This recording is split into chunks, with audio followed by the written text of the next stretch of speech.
अगर किसी शादीशुदा स्त्री के स्वभाव या चरित्र को समझना हो तो उसे जज करने के बजाय उसकी कुछ आदतों और व्यवहार को समझना ज़्यादा ज़रूरी होता है। पहली चीज़ उसका व्यवहार, वह अपने रिश्ते को कैसे निभाती है यह बहुत कुछ बताता है। क्या वह अपने पति और परिवार के सम्मान से बात करती है?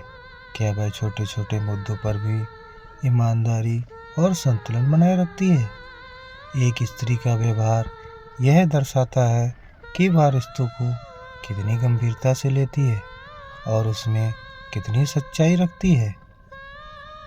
दूसरी चीज़ उसकी सोच और सीमाएं। हर इंसान की अपनी मर्यादा और सीमाएं होती हैं। अगर कोई स्त्री अपने रिश्तों की सीमाओं का सम्मान करती है,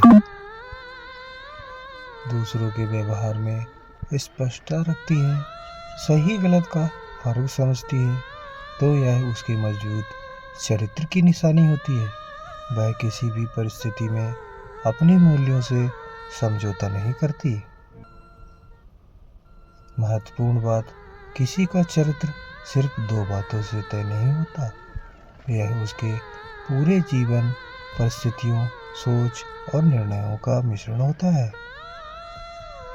इसीलिए किसी को समझने के लिए जल्दबाजी में निष्कर्ष निकालने के बजाय सम्मान और समझ के साथ देखना जरूरी है।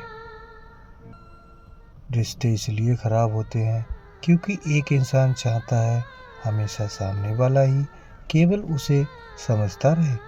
मैं सामने वाले की एक भी फीलिंग की कदर ना करूं। क्यों भाई, तुम्हारी फीलिंग ही हर कोई समझे? क्या तुम समझते हो किसी दूसरे की फीलिंग?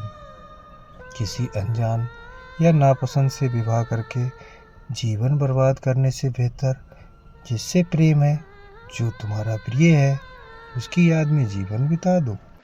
जिस भी काम या रिश्ते से आपके भाव नहीं जुड़े हैं, आप उनमें कभी सफल नहीं होंगे, क्योंकि भावनाएं ही फल देती हैं। जिससे प्रेम है, उसके शरीर को भोगने का लालच छोड़ो। कुछ ही समय में वो इंसान भगवान लगने लगेगा। जहाँ प्रेम होता है वहाँ शरीरों को भोगने की इच्छा कम हो जाती है। जहाँ शरीरों को भोगने की इच्छा होती है वहाँ प्रेम नहीं होता। Thanks for watching.